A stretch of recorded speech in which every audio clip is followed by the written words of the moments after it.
Nuestro tema de hoy es el problema de la cultura,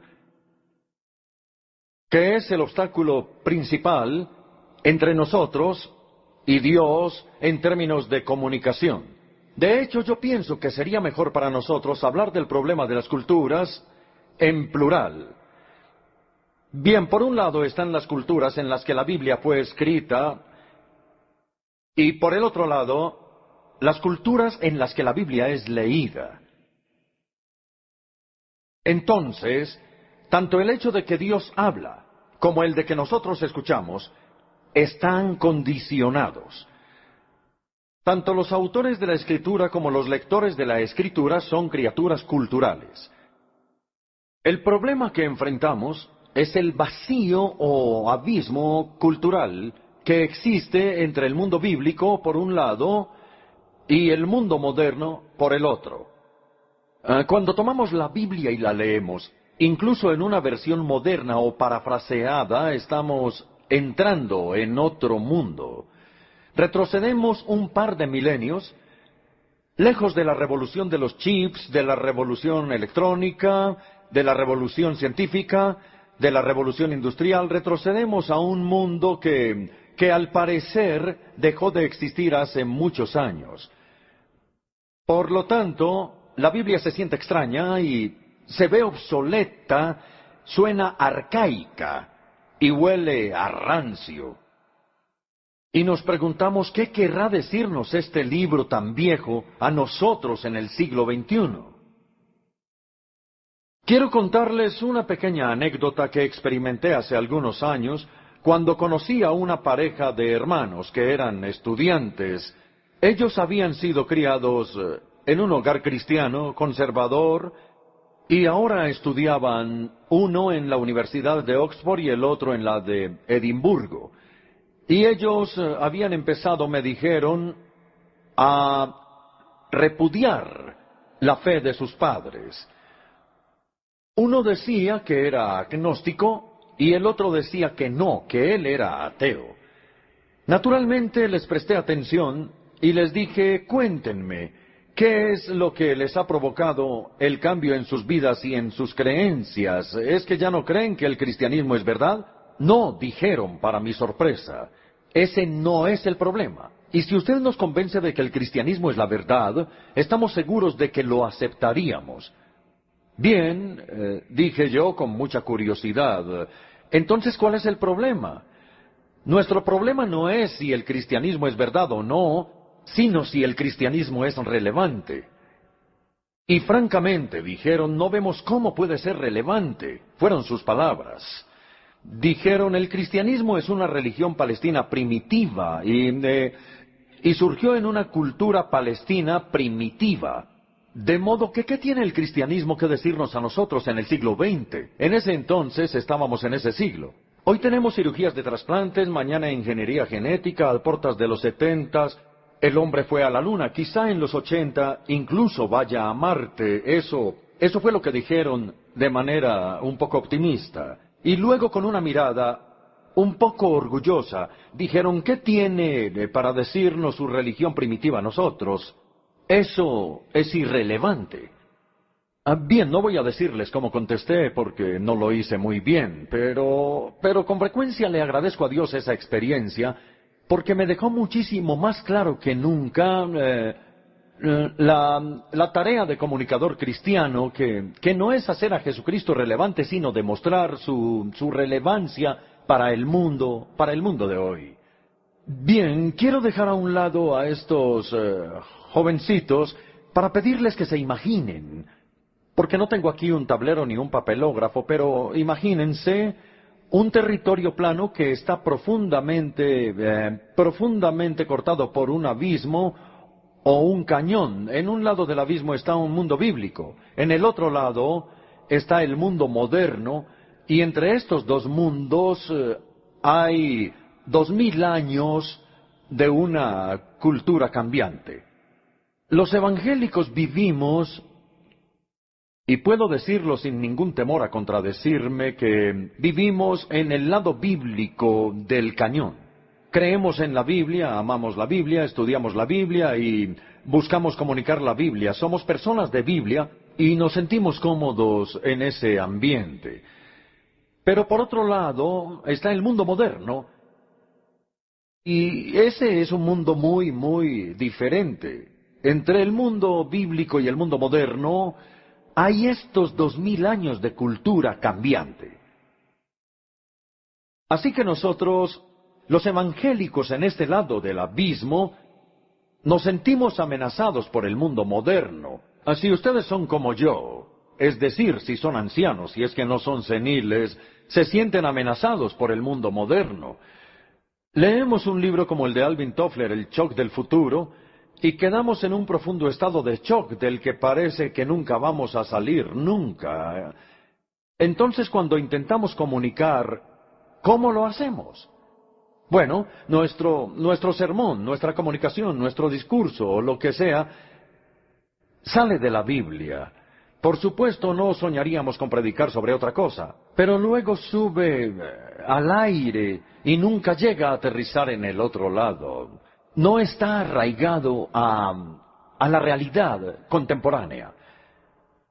Las personas liberales, o los teólogos liberales y demás, cometen el error opuesto. Viven en este lado del abismo, en el mundo moderno. Ellos leen poesía moderna, filosofía moderna, ciencia moderna.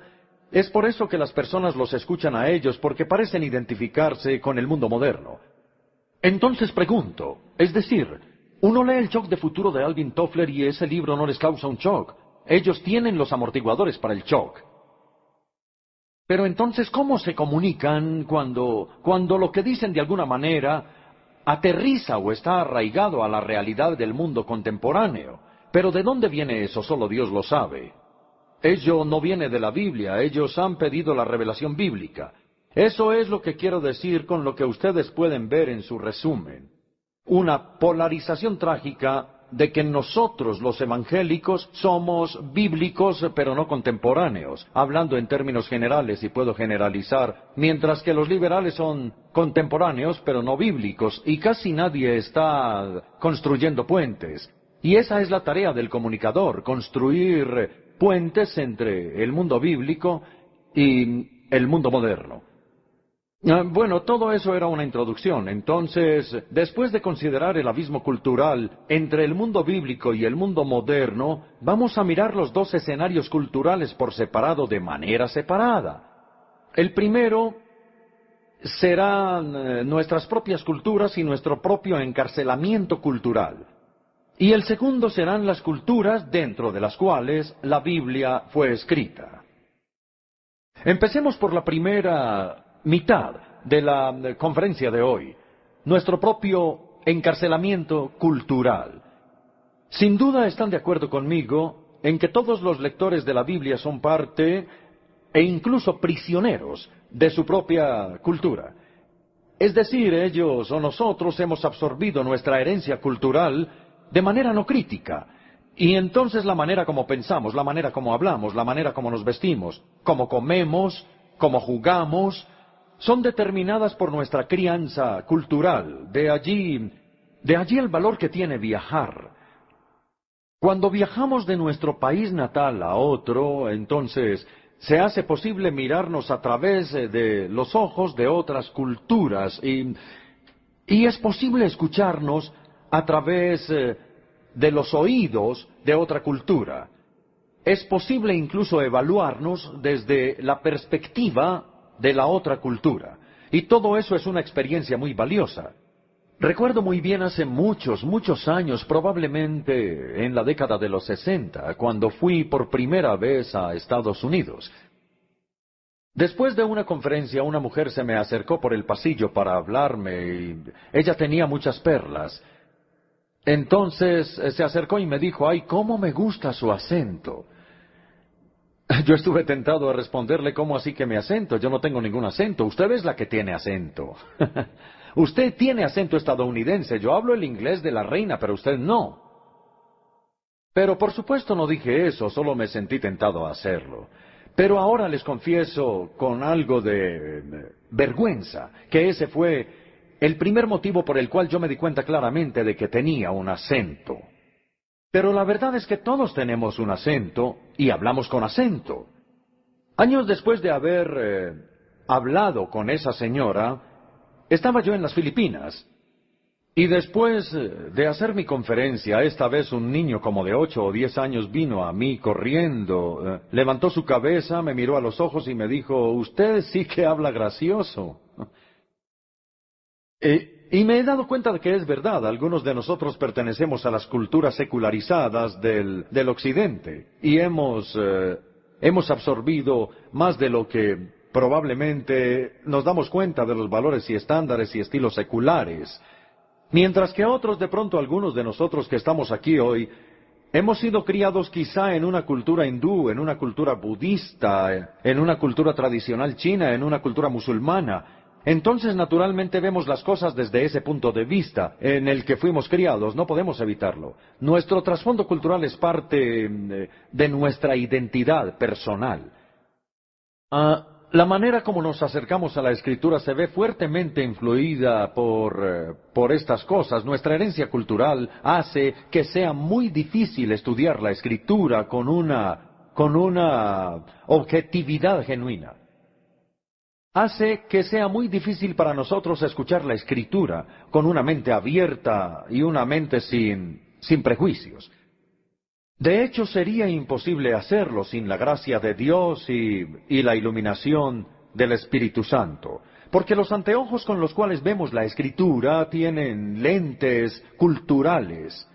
Nuestro entendimiento de la libertad y la opresión, de la riqueza y la pobreza, de la Iglesia y del Estado, del liderazgo, del matrimonio y de la familia y de muchas otras cosas, más inevitablemente se ve afectado por nuestro trasfondo cultural. Además, nuestra cultura no solamente incluye nuestra raza, nuestra nacionalidad, nuestros ingresos, sino que también incluye nuestro sexo, edad, trabajo, etc. Por ejemplo, quiero aclarar esto un poco más. ¿Cómo puedo, como hombre, leer la Escritura de la misma manera que una mujer que ha sido maltratada por un hombre machista? ¿O cómo puedo, como hombre adulto, apreciar las preguntas con las que las personas jóvenes vienen a la Escritura? O de nuevo, ¿cómo puedo yo, teniendo un trabajo seguro, sentir el rechazo que sienten las personas desempleadas que además son declaradas inválidas? ¡Qué horrible palabra! ¿O cómo puedo yo, como miembro de una sociedad opulenta, escuchar lo que la Escritura tiene que decir sobre los pobres? Los hombres y las mujeres, los jóvenes y los ancianos, asalariados, no asalariados, ricos y pobres, todos leen la Escritura de manera diferente, y nuestro trasfondo cultural puede evitar que veamos o que Dios quiere que veamos. De ahí la dificultad de escuchar. Es posible que Dios no pueda comunicarse con nosotros porque nosotros no podemos escucharlo a Él. Quizá porque estamos preocupados por nuestra propia agenda, o porque estamos ciegos y sordos a su agenda, o probablemente ambas cosas. Quizá nosotros vamos por ahí leyendo la Biblia, quizá hacemos de manera devota lo que algunas veces es llamado la oración de la unión de la Escritura. Abre mis ojos para que pueda ver cosas maravillosas de ti, Señor. Y yo creo que por lo menos de vez en cuando Dios interrumpe esta oración y dice, un momento. ¿Qué te hace pensar que yo solo tengo cosas maravillosas para decirte en mi palabra? No, en realidad también tengo cosas incómodas, créemelo. ¿Estás preparado para escucharlas? Y yo creo que esa persona responde, no, yo solamente vengo a la Biblia para ser consolado. Yo no vengo a la Biblia para ser incomodado. Entonces ahí persiste la falta de comunicación. Si vamos a la Escritura con una idea preconcebida en nuestras mentes, nunca escucharemos el trueno de la voz de Dios. Y todo lo que escuchemos será lo que queremos escuchar, ecos tranquilizantes de nuestros propios prejuicios culturales. Y Dios se quejará tal y como lo hizo en Isaías 42. Sordos, escuchen. Ciegos, fíjense. ¿Quién es más ciego que mi siervo y más sordo que mi mensajero? Ahora bien, quiero ahondar en esto que muestra la infidelidad de la Iglesia. Estoy seguro de que todos estamos de acuerdo en que durante toda la larga historia de la Iglesia, pocas veces la Iglesia ha estado en armonía clara con la palabra de Dios. En cambio, la Iglesia frecuentemente ha sido justo lo que se le prohíbe ser, es decir, conformista. Se ha dejado moldear más por el mundo que por la palabra. Y en vez de desafiar el status quo, lo que ha es aceptado, y en vez de rechazar los valores y los estilos de vida del mundo, muchas veces los ha acogido. La Iglesia generalmente se ha acomodado a la cultura que prevalece, ha saltado a los vagones de la moda y ha tarareado todas las melodías populares.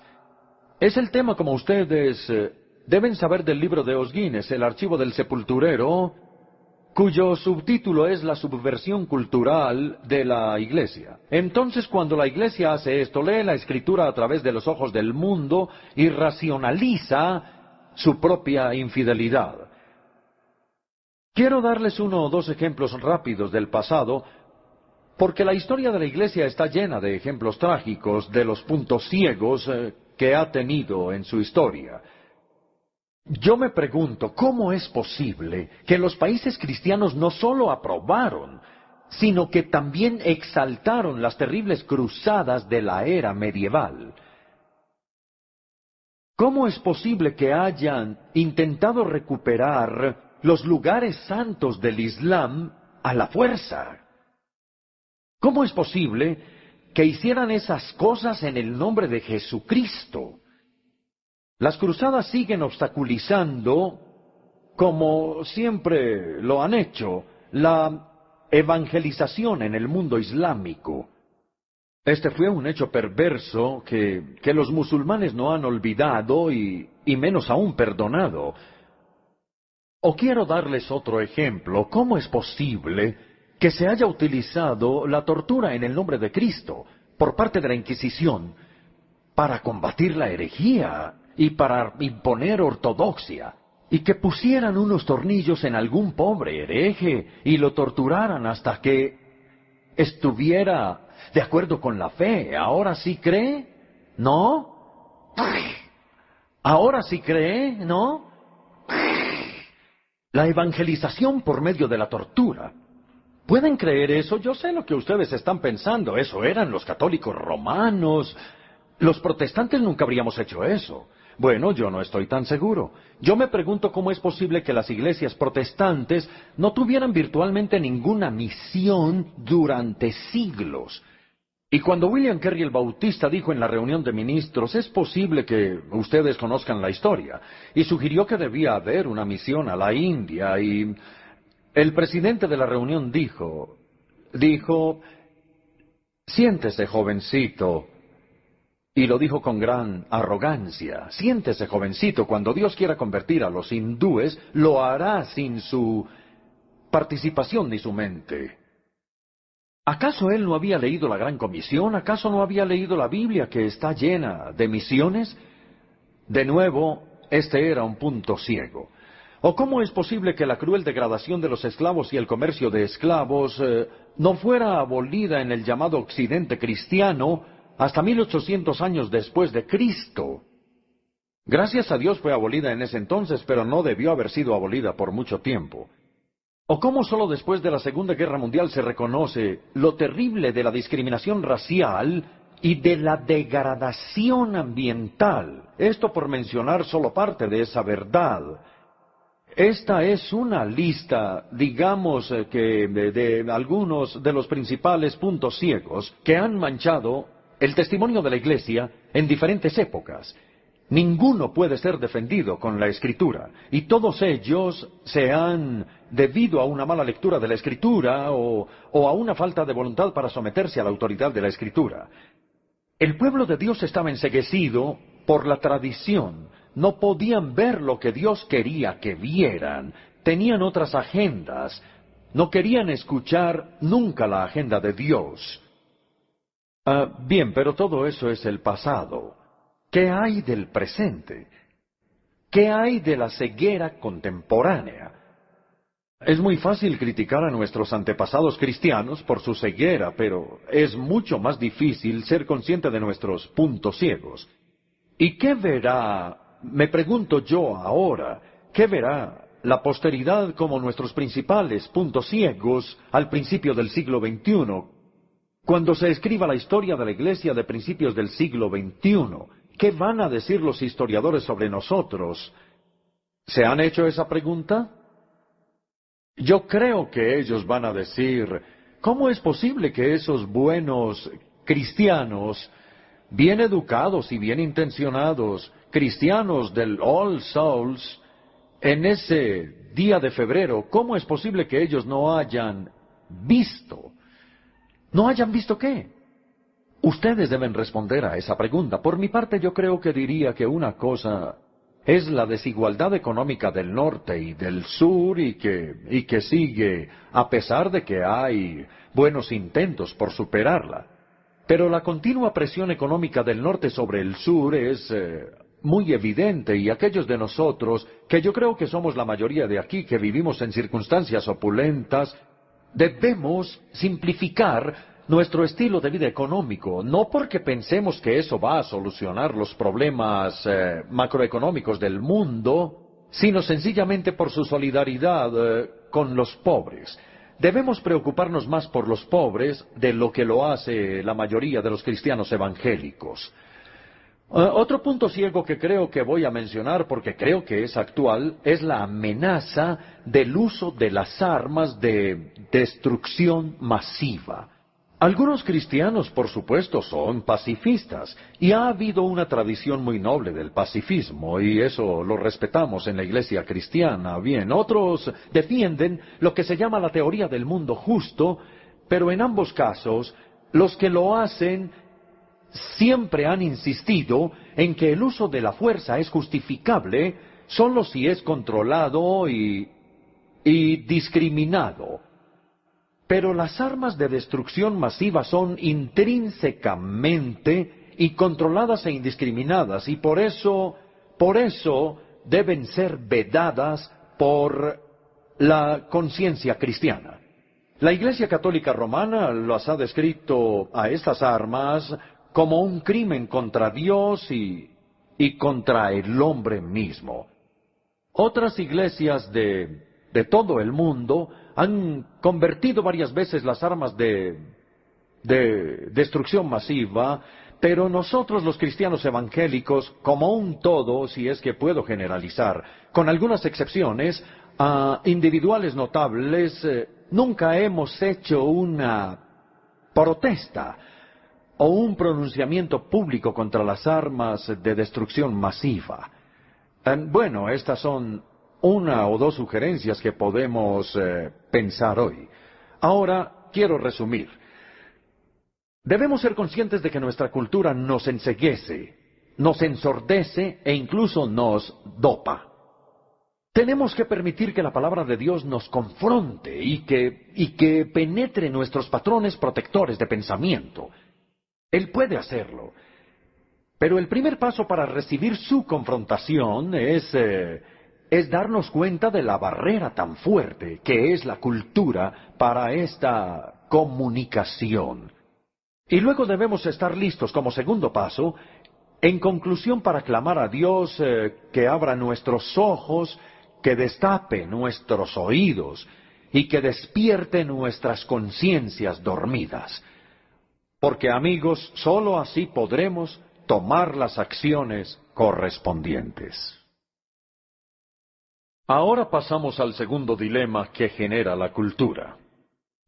El primero era el problema creado por nuestro propio encarcelamiento cultural, y el segundo ahora es el problema creado por el condicionamiento cultural de la Escritura como tal.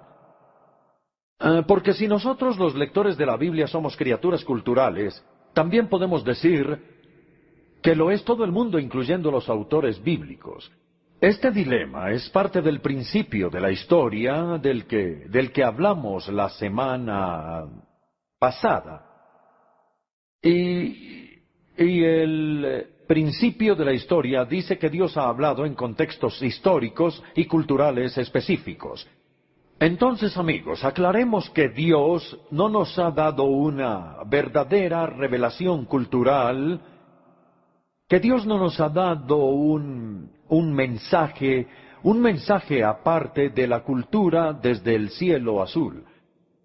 Podemos decir que ninguna palabra de Dios fue hablada en un vacío cultural y que todas las palabras de Dios fueron habladas en un contexto cultural.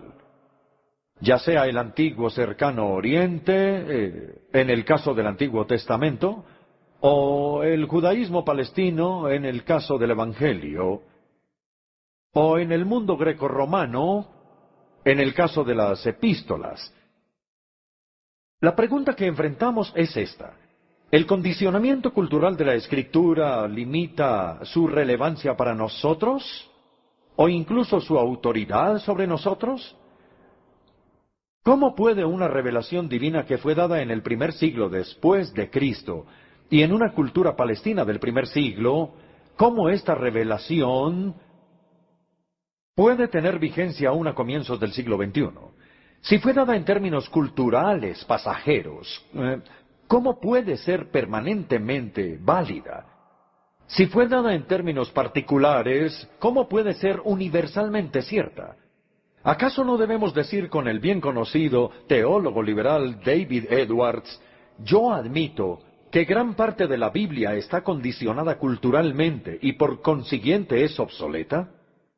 Es una necesaria y lógica deducción. Pues no, yo argumento que no es así. Ciertamente toda la Biblia está condicionada culturalmente, pero por esa razón no quiere decir que sea obsoleta.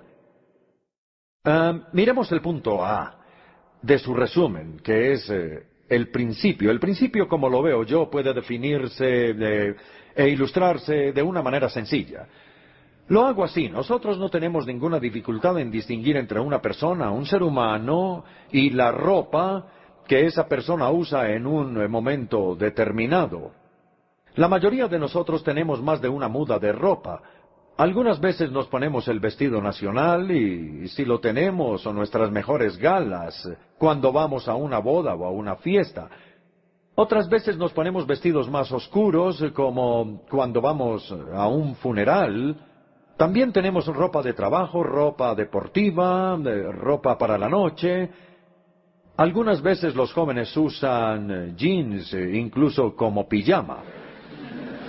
Pero la mayoría de nosotros tenemos una variedad de ropa en nuestro closet. Esto no es verdad, pero la persona que está debajo de esa ropa sigue siendo la misma. La ropa cambia, pero la persona jamás. Asimismo, como distinguimos entre la persona real que no cambia y su ropa que sí cambia, también tenemos que distinguir entre la esencia de la revelación de Dios, que no cambia y no puede cambiar, y la ropa cultural en la que fue dada, que puede cambiar. No importa lo anticuado que pueda ser el ambiente cultural de la Escritura, eso no afecta a la esencia de la revelación de Dios. Esta tiene una validez permanente y universal. Entonces, ahora que dejamos ese principio claro, el idioma cultural puede cambiar, pero la revelación esencial no cambia. Vamos a pasar al punto B y consideremos tres opciones posibles. Veamos, cuando vemos un pasaje bíblico que tiene un antiguo vestido cultural que se siente desactualizado porque se relaciona con costumbres obsoletas para hoy o por lo menos ajenas a nuestra cultura particular, ¿qué debemos hacer? Tenemos tres opciones. La primera la llamo rechazo total. Nos decimos a nosotros, bien, como la cultura es tan ajena, la enseñanza también es ajena y por lo tanto es irrelevante. Entonces sacamos un par de tijeras del bolsillo y cortamos esa porción de la Escritura de inmediato. Yo espero que ustedes no hagan eso. Eso no es lo que yo recomiendo. Eso es el rechazo total. La segunda opción es la opuesta, la llamo literalismo acartonado, o para ser un poco más inclemente, literalismo acartonado y poco imaginativo. Como el pasaje es parte de la palabra de Dios, dicen estas personas, debe ser preservado como está literalmente en la Escritura. Tanto la esencia como la forma cultural tienen la misma autoridad. Descartar alguna sería manipular la palabra de Dios y seríamos culpables de un liberalismo incipiente. Nuevamente, espero que ustedes no hagan esto, ¿eh? El liberalismo acartonado y poco imaginativo. La tercera forma, que es bien centrada, se llama adecuadamente transporte cultural. Se trata de identificar la revelación esencial de Dios con miras a preservarla, separarla por completo de su ropa cultural y revestirla después. O si lo prefieren, recontextualizarla en los términos modernos, culturales correspondientes. Transporte cultural es una buena frase porque la palabra transporte es una palabra con la que ya estamos muy familiarizados en el contexto musical. Transportar una pieza musical es ponerla en un tono diferente del que fue escrita originalmente y transportar un texto bíblico es ponerlo en una cultura diferente de la que fue dado ese mismo texto. Entonces, en el transporte musical, la melodía y la armonía siguen siendo las mismas, solo que el tono es diferente.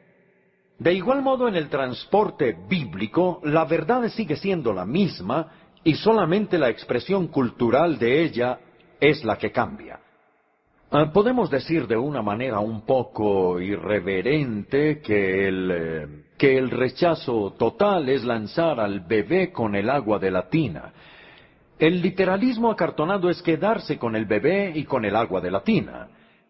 El transporte cultural es quedarse con el bebé y cambiar el agua de la tina, y eso es lo que tenemos que aprender a hacer. Entonces ahora en el punto C vamos a ver algunos ejemplos de transporte cultural. Vamos a empezar con dos muy fáciles y hablaremos del tercero solo si encuentro el valor suficiente para hacerlo en este momento. Primero que todo está el lavado de pies.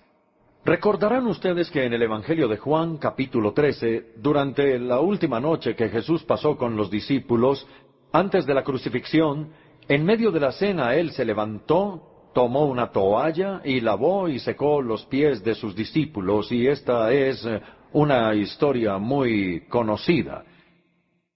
Cuando Jesús retomó su lugar, después de haberles lavado los pies, les dijo, pues si yo, el Señor y el Maestro, les he lavado los pies, también ustedes deben lavarse los pies los unos a los otros. Les he puesto el ejemplo para que ustedes hagan lo mismo que yo he hecho con ustedes.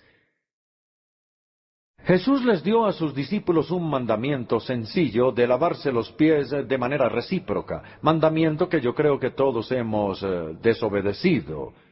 Probablemente hemos creído que no es necesario obedecerlo. Entonces, ¿cómo manejamos un pasaje cultural como este en la Biblia? En los días de Jesús, lavarse los pies era una práctica cultural común. Cuando alguien era invitado a cenar en casa de un amigo, quizá caminaba descalzo o en sandalias. Las calles estaban muy polvorientas y sucias, y al llegar a la casa del amigo, un esclavo lo recibía y le lavaba los pies. Sin embargo, hoy toda la cultura, toda, ha cambiado. Las calles son limpias hoy en día y llevamos zapatos y medias o zapatos y calcetines. Viajamos en auto o en transporte público y, bueno, al llegar a la casa de los amigos, ningún esclavo va a recibirnos, porque ahí no hay esclavos. Nuestro huésped nos saluda y nos dice, ¿puedo lavar tus pies? No, no hacen eso. Sino que dicen, ¿quieres lavarte las manos? Como pueden ver, toda la cultura es diferente. Entonces, ¿qué hacemos? Pues miremos las tres opciones. Un rechazo total. Lavarse los pies no es parte de nuestra cultura occidental. O el literalismo acartonado. Debemos ir y decirles a las personas, disculpe, ¿será que puedo quitarle los zapatos y las medias para lavarle los pies? No hacemos eso. Seguramente ustedes piensan que el Papa si lava los pies de 12 personas pobres en Roma el Jueves Santo, los menonitas tienen una ceremonia para lavar los pies en la Cena del Señor.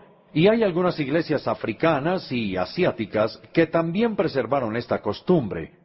Pero al estudiar este pasaje yo pienso que Jesús no se estaba refiriendo a una ceremonia ni a un ritual de lavar los pies, se estaba refiriendo a una práctica cultural común de su día. Entonces la tercera opción es el transporte cultural. Intentemos reconstruir la situación. Veamos. Los apóstoles se habían sentado a cenar con los pies sin lavar. No había ningún esclavo ni siervo presente que les lavara los pies, y sentían orgullo al mirar los pies de los demás. Uno se puede imaginar a Pedro diciendo, ¿qué? ¿Lavar los pies de Juan? ¿Que él se lave sus propios pies olorosos? Yo no los voy a lavar. Uno no puede imaginarse que no iban a lavar los pies de los demás. Y entonces se sentaron con los pies sucios y luego en la mitad de la cena, para vergüenza de ellos, Jesús hizo lo que ellos no deseaban hacer y agregó, pues si yo, el Señor y el Maestro, les ha lavado los pies, también ustedes deben lavarse los pies los unos a los otros. La pregunta es esta, ¿cuál fue la esencia de la enseñanza de Jesús? ¿Cuál fue la esencia de su mandamiento de lavar los pies de los otros? Claramente fue esta, que si nos amamos los unos a los otros, nos serviremos los unos a los otros, y ningún servicio es demasiado bajo o sucio si nos amamos los unos a los otros. Entonces no nos lavamos hoy los pies, pero podemos lavar la loza o lavar el baño.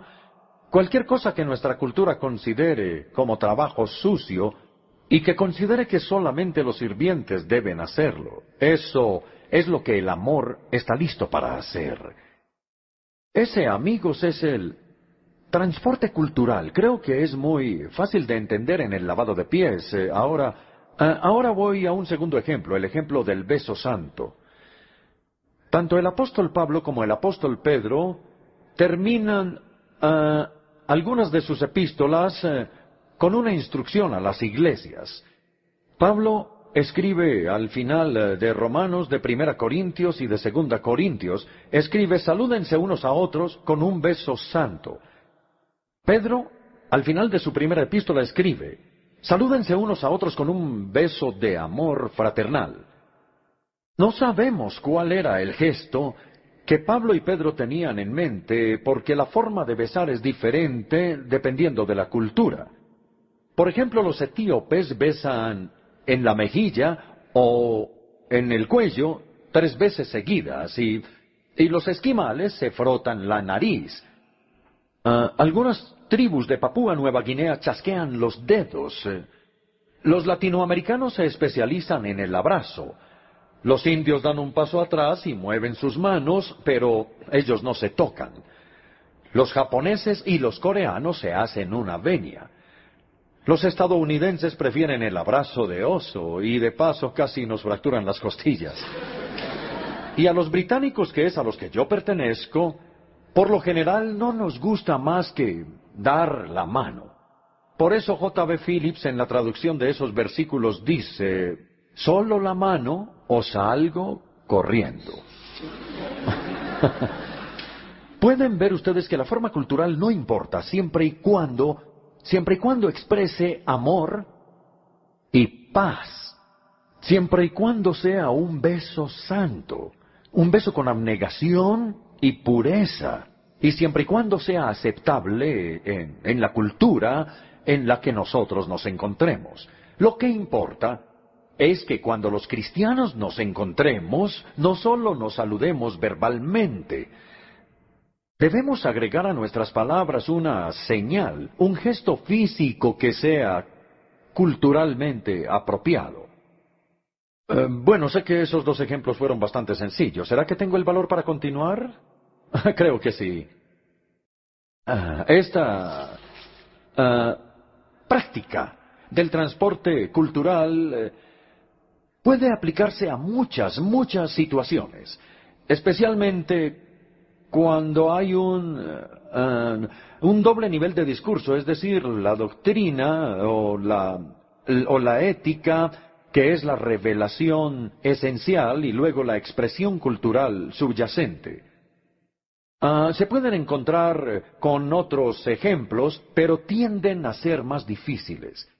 Entonces yo me pregunto y les pregunto a ustedes, ¿será que este transporte cultural podría ser la manera de resolver el acalorado debate sobre el ministerio de las mujeres en la iglesia de hoy?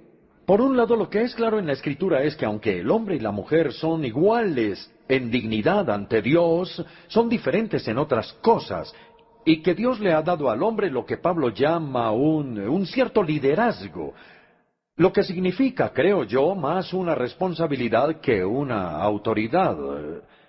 Y este liderazgo de Pablo debe ser explicado de esta manera como una responsabilidad. Por un lado eso está claro, y por otro lado usar velos era un símbolo cultural de sumisión a la autoridad en esos días. Entonces yo me pregunto, ¿es posible que la exigencia de guardar silencio, así como la exigencia de usar velos, sea otro ejemplo del transporte cultural? Si es así, debemos afirmar que el liderazgo del hombre es permanente, porque lo que la creación estableció no lo puede destruir ninguna cultura. Pero los velos y guardar silencio pueden ser expresiones culturales de esto y podría variar según la cultura. Yo sé que esto es una introducción algo corta y tentadora a este tema, pero es muy complicado, creo yo, para manejarlo en un tiempo más largo. Ahora voy a dar la conclusión. Quiero darles en conclusión 2 palabras para tranquilizarlos, que yo creo que necesitan escuchar ustedes. La transposición cultural es adecuada solamente cuando hay 2 niveles de discurso. La instrucción doctrinal o ética tomadas por un lado y la expresión social o pastoral por el otro. Por ejemplo, ámense y sírvanse unos a otros por un lado y laven los pies como una expresión cultural por el otro. Lo primero es la esencia que Dios está afirmando, que es permanente y universal, y el segundo es la forma como Dios decidió expresarlo, y eso puede cambiarse a una forma contemporánea que sea diferente en diferentes partes del mundo. Pero debemos distinguir entre lo que no se puede cambiar, la revelación eterna de Dios, la esencia de lo que Él enseña, y lo que puede ser cambiado, que es la expresión cultural. Esta es mi primera palabra. El transporte cultural es apropiado únicamente cuando se pueden reconocer estos 2 niveles. B. El transporte cultural no es un terreno resbaladizo del liberalismo. Muchos evangélicos temen que así es, que la práctica del transporte cultural es una manera respetuosa de rechazar la palabra de Dios al declarar que es culturalmente relativa, y entonces piensan que es un terreno peligroso del ala liberal. Pero en realidad no es así. El propósito del transporte cultural no es evitar o saltarse pasajes de la Escritura, sino hacer que nuestra obediencia sea contemporánea. El propósito no es desobedecer, sino obedecer con un sentido. Ese es el propósito del transporte cultural. Consideremos una vez más las 3 opciones que tenemos que tener claras en nuestras mentes. Si rechazamos tanto la revelación como el vestido cultural, obviamente no podemos obedecer. Si les damos a estos 2 aspectos una validez permanente y universal, nuestra obediencia va a ser muy mecánica. Pero en tercer lugar, solo si transportamos la palabra de Dios en una forma cultural contemporánea, nuestra obediencia va a ser viva, contemporánea y relevante.